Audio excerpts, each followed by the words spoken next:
Lintas Banua sepekan kembali menjumpai Anda. Operasi pasar yang dilakukan pemerintah provinsi maupun kabupaten kota di Kalsel ternyata belum mampu menekan harga sejumlah bahan kebutuhan pokok. Ini terbukti dengan masih naiknya harga telur ayam di pasaran Banjarmasin. Bahkan kini sudah mencapai harga Rp32.000 per kilogram. Pemerintah Provinsi Kalimantan Selatan maupun pemerintah kabupaten kota terus menggalakkan operasi pasar bahan kebutuhan pokok guna menekan harga komoditas pangan. Namun ternyata hal itu belum mampu menekan harga bahan pokok tersebut. Salah satunya telur ayam ras yang akhir belakangan ini terus mengalami kenaikan yang cukup signifikan. Pantauan Banjar TV pada Kamis 1 Juni 2023, harga telur ayam ras di Pasar Sentra Antasari masih berkisar Rp32.000 per kilo. Dari sebelumnya hanya di harga Rp29.000 per kilo. Menurut pedagang, kenaikan harga telur terjadi sudah 1 bulan lebih, namun kenaikannya secara bertahap. Terkait penyebab kenaikan harga telur, pedagang mengaku tidak mengetahui secara pasti. Namun diketahuinya akhir belakangan pengiriman dari Pulau Jawa selalu ada pengurangan dan harganya pun naik. Kalau kita beli acaran, ya bisa 32-an. 32 sudah lah. Ini udah lama kondisi ini Bu terjadi nih? Sebulanan nih. Sampai 1 bulan ini Bu ya. Kalau informasi dari pedagang apa nih? Memang pasokannya langka atau memang dari distributor? Dari sananya sudah mahal. Jawanya kan sudah mahal dulu sudah. Terkait pasokan telur ayam ras lokal, dirinya mengaku malah tidak kebagian karena banyak dipasok ke daerah Kota Baru dan Kalimantan Tengah. Kendati telur ayam ras mengalami kenaikan drastis, namun untuk harga telur bebek relatif masih normal, berkisar dari harga Rp2.900 sampai Rp3.000 per biji. Muhail, Banjar TV. Sementara itu memasuki musim kemarau, sebagian harga ikan laut cenderung mengalami penurunan. Seperti cumi-cumi dari sebelumnya mencapai harga Rp70.000 per kilo, kini hanya dijual seharga Rp60.000 per kilo. Memasuki musim kemarau, pasokan ikan laut di sejumlah pasar di kota Banjarmasin terbilang cukup melimpah.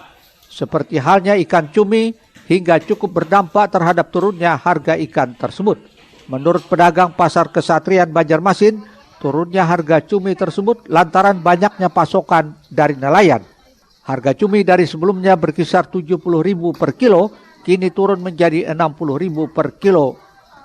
Pedagang mengaku turunnya harga cumi lantaran banyaknya hasil tangkapan nelayan dari berbagai daerah seperti Kota Baru, Asam-Asam, dan daerah lainnya di Kalimantan Selatan. Selain harga cumi, harga ikan laut lainnya seperti peda, kakap, dan pindang juga sebagian mengalami penurunan dan sebagian masih bertahan. Seperti bawal dijual seharga Rp65.000 sampai Rp70.000 per kilo. Peda Rp45.000 per kilo dan pindang antara Rp30 sampai Rp35.000 per kilo. Cumi lumayan turun harganya, cumi. Berapa Pak? Bawal, dari berapa harga berapa? dari biasa harga 70, 65, sekarang 50. Kalau yang peda bertahan dalam berapa bulan ini masih bertahan harga 45, 48, Normalnya? 50. Normalnya biasa paling 35, 30. Kalau bawal ini berapa hari ini? 3 hari kerja baru ada nih harga 70, 65, paling murah.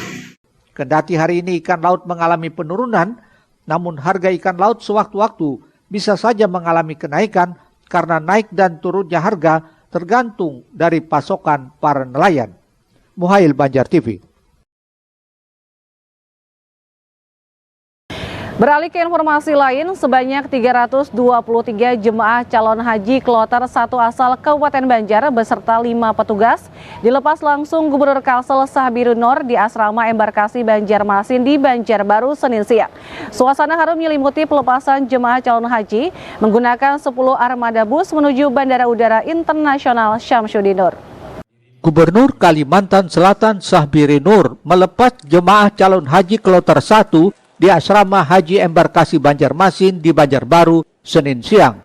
Kloter 1 asal Kabupaten Banjar ini berjumlah 323 ditambah 5 petugas kloter terdiri dari Ketua Kloter Dimyati, Pembimbing Ibadah Mas Hade, Dr. Kloter Jurmiati, dan 2 orang paramedis, Didi Surya Dilaga dan Ayu Sinta, serta 2 petugas haji daerah, Apan Muhammad Yatim Salman dan Mariana. Jemaah haji diterbangkan dari Bandara Internasional Samsudin Nur pukul 16.30 WITA menggunakan pesawat Airbus 330 Garuda Indonesia nomor penerbangan GIA 8101, direncanakan mendarat di Bandara Internasional Pangeran Muhammad bin Abdul Aziz di Madinah. Juru bicara Kementerian Agama RI, Ana Hafsi, mengaku puas dengan pelepasan jemaah calon haji kloter 1 di embarkasi Banjarmasin ini. Walaupun sempat terkendala, namun sudah termitigasi sejak awal. Sementara itu, Gubernur Sabirin Nur berpesan kepada jemaah calon haji agar tetap dalam keadaan sehat dan kembali ke Banua dalam keadaan selamat serta mendapatkan haji yang mabrur. Semuanya berjalan relatif sesuai dengan rencana, gitu, walaupun mungkin ada sedikit kendala gitu, tapi sudah termitigasi dari awal, sehingga saya lihat gitu semua juga jemaah merasa puas, dan saya lihat juga banyak rasa haru ya di wajah para jemaah gitu kan, karena mungkin ini adalah kesempatan yang telah mereka nanti-nantikan sudah sejak lama. Jadi saya juga menyampaikan salamnya dari keluarga besar Kementerian Agama gitu. Kami mengucapkan selamat kepada para jemaah haji gitu ya, telah terpilih. Semoga para jemaah haji bisa terus menjaga kesehatan, kembali dengan selamat gitu, sehat dan mendapat predikat mabrur.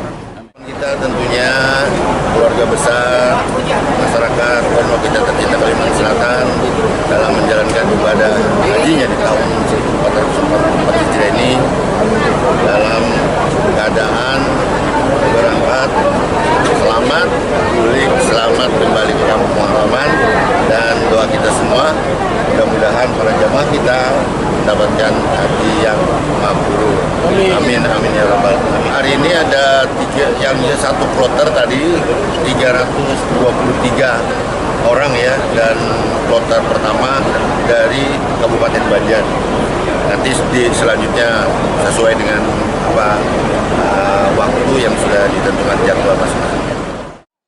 Pada musim haji 1444 Hijriah, embarkasi Banjarmasin memberangkatkan 5.430 jemaah calon haji, terdiri dari 3.818 orang asal Kalsel dan 1.612 orang asal Kalteng, terbagi dalam 17 kelompok terbang atau kloter.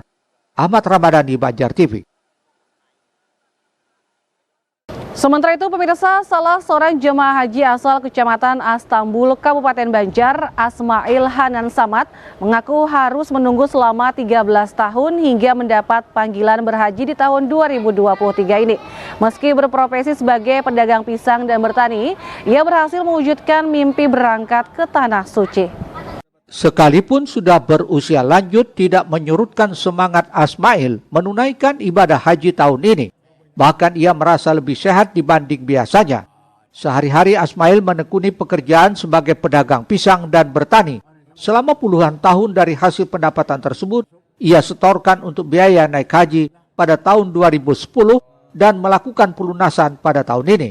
Asmail mengaku bersyukur akhirnya dipanggil melaksanakan ibadah haji. Apalagi sekarang masa tunggu jemaah haji Kalimantan Selatan mencapai 36 tahun. Kita kena tulak kanonnya kata kak, tulak ya. Umur pian berapa? Umur pian berapa? Sekitar 70-an. 70. Sekitar lah. Tapi dengan mendapat naik haji ini kira-kira bersihat kan nih? Mudah-mudahan. Berarti memisang 50 tahunan lah. 15 tambah kejadian kita nang punya bisa. Oh, orang Pasar Jati lah. Jumatan. Sebarang anak naib sama Hudi dan gue di depan. Diketahui 104 orang jemaah calon haji menunda keberangkatannya karena alasan biaya. 47 orang tidak berangkat karena sakit dan 46 orang tidak berangkat karena meninggal dunia. Ahmad Ramadhani, Banjar TV. Selanjutnya, masa tunggu ibadah haji reguler yang mencapai 36 tahun di Kalimantan Selatan membuat sebagian masyarakat memilih berangkat ke Tanah Suci Mekah melalui haji khusus dan foruda. Salah satunya melalui PT Albis Nusa Wisata yang sudah berpengalaman belasan tahun melayani tamu Allah untuk menunaikan rukun Islam kelima tersebut. PT Albis Nusa Wisata terus menjadi pilihan masyarakat Kalimantan Selatan sebagai travel perjalanan ibadah haji khusus dan haji furoda. Di tahun 1444 Hijriah ini, ada 70 orang haji khusus dan 40 orang haji furoda yang akan berangkat pada 19 Juni mendatang, terbagi menggunakan pesawat Garuda dan Qatar Airways. Untuk mematangkan keberangkatan, kembali digelar manasik haji untuk yang kedua kalinya di salah satu hotel berbintang di Banjarbaru, Kamis 1 Juni 2023. Direktur Utama PT Albis, Haji Muhammad Roni Karmani mengatakan, tingginya minat masyarakat berhaji karena travelnya mengutamakan pelayanan dan kenyamanan jemaah sebagaimana yang sudah ditawarkan saat mereka mendaftar. Roni mengaku kesiapan sudah mencapai 80%, tinggal kesiapan mental jemaah karena kembali normalnya kuota haji di Arab Saudi. Sebenarnya penguatan daripada persiapan fisik sudah mungkin cek kesehatan di rumah sakit Ulin ya. Mungkin mental daripada kembali normalnya haji tahun ini kuotanya kembali normal. Malah infonya ada sekitar 8.000 kuota tambahan untuk haji Indonesia yang 680-nya ialah jemaah untuk porsi jemaah haji khusus untuk tahun ini. Ini apa yang dijaga dari Albis biar jadi kepercayaan masyarakat terus nih setiap tahunnya nih? Sebenarnya yang dijaga ini ialah pelayanan kepada jemaah, kenyamanan jemaah, bagaimana jemaah mendapatkan apa yang sudah kita tawarkan pada jemaah pada saat mereka mendaftar kepada PT Albis.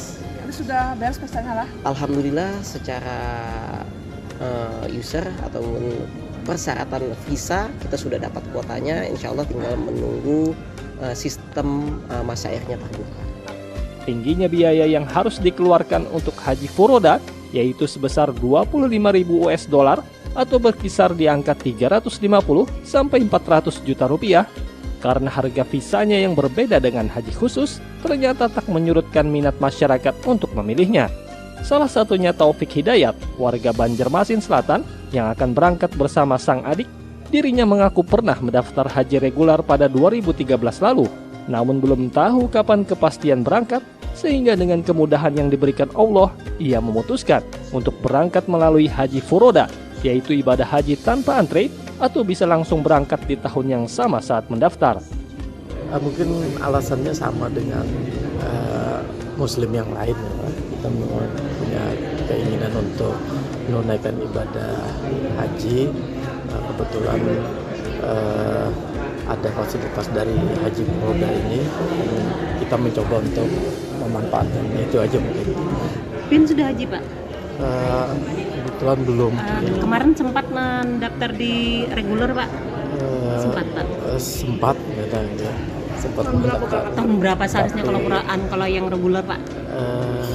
Kita mendaftar di 2013 itu, tapi belum tahu kalau kabarnya Pak Bina belum tahu.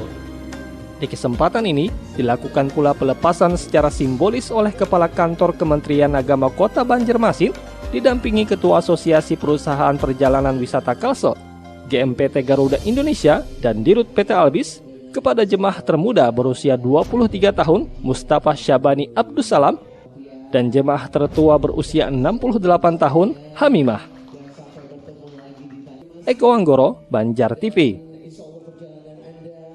Selanjutnya dianggap merugikan buruh, DPRD Kalsel kunjungi DPR RI. Informasinya akan hadir sesaat lagi.